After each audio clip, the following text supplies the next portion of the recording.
Hi, everybody. Good afternoon. It's Mary Ellen from Create With Me, and I'm here in the Creativity Nest, and I'm here with an episode of Teach Me Tuesday.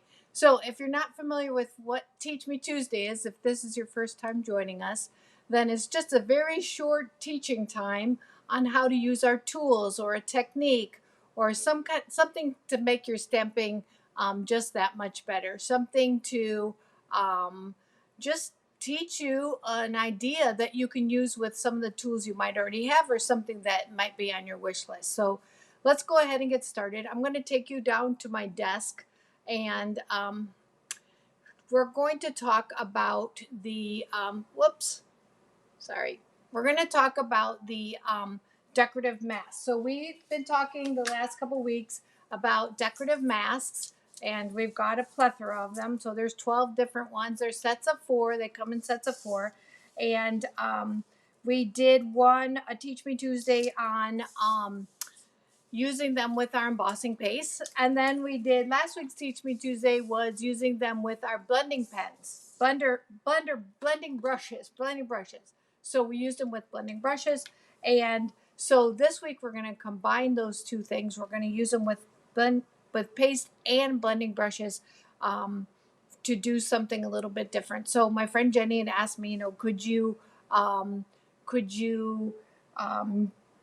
the embossing paste and then color over them with blending brushes. So let's go ahead and find out if we could do that. So I pre-did some items for you. So here is some basic black cardstock, and I took our shimmery white, I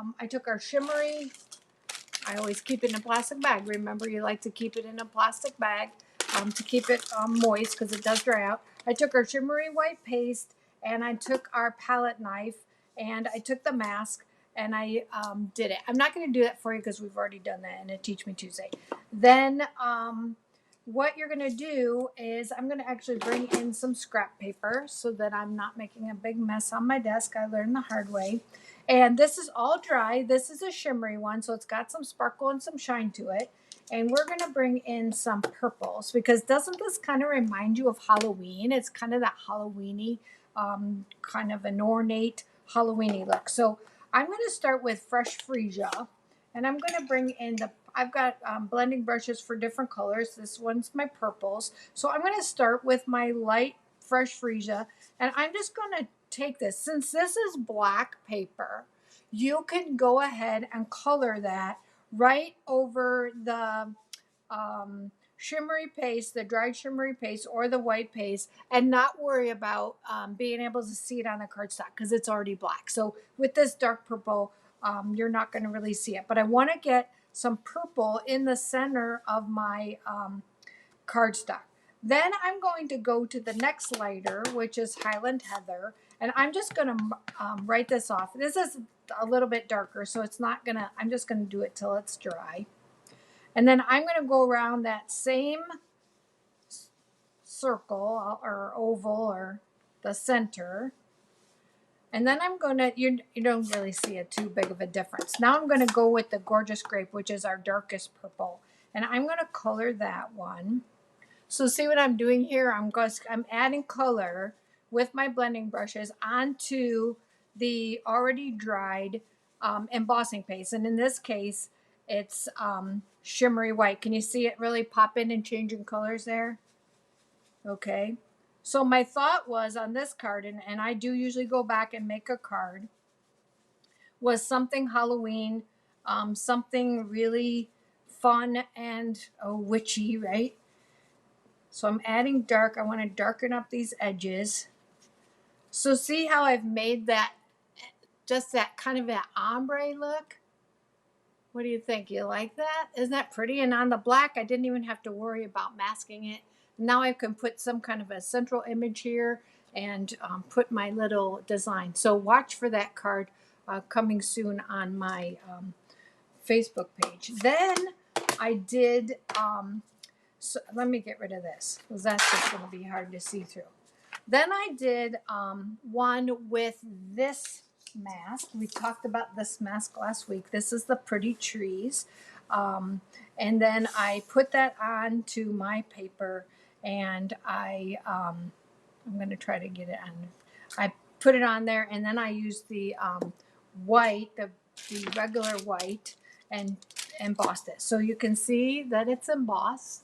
I'll hold it up. If I hold it like this, you can see a little bit better, okay? So this is just regular white, not shimmery. But when you're doing it on a light cardstock, you're going to have to mask it, right? Because otherwise all your color is just going to be on your background. So you've got to come in as close as you can. I'm going to try to match that. That's going to take me just a second. Okay, as close as I can. It's not going to be perfect, and that's okay. That's pretty good though. Oh, I just want to get it straight. Okay, so then I thought the colors I want to use are these colors here. So I've got Bumblebee, Pale Papaya, Cinnamon Cider, and Cajun Crave. So I'm going to start with my lightest. And again, I dedicate just a blending brush to my yellows. And so I'm going to just kind of hold this down, and I'm going to bring in my Bumblebee down here low. Okay. And all I'm doing is I'm kind of doing an ombre effect. You could move from side to side. You could kind of try to get the edges. That's up to you. But just because of this time, I'm just going to try to do it. Then I've got one for my oranges. And I'm going to, let me see what that color looks like. Okay.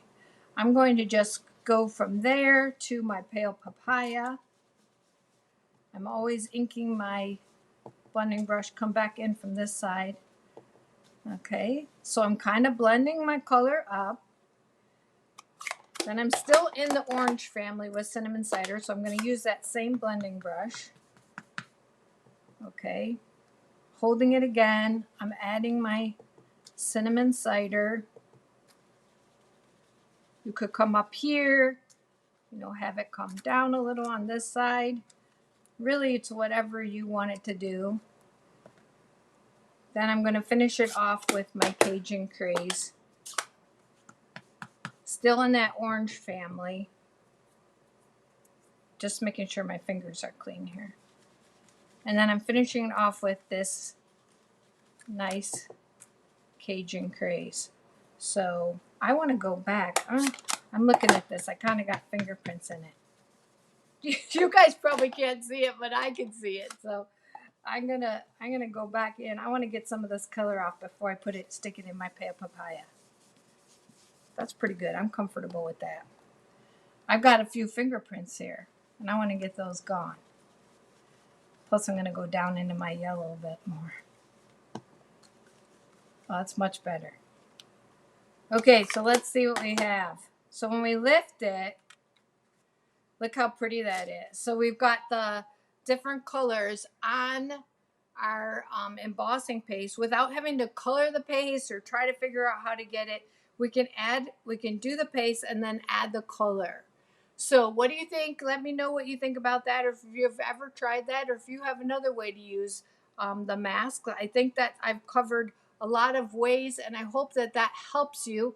I'm going to just go ahead and stick up my website, createwithme.stampinup.net, and we have a host code that's open right now.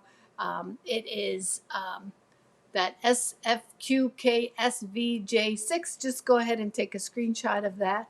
If you're looking for something in the Stampin' Up! World, I'm happy to help you with that. And I appreciate you.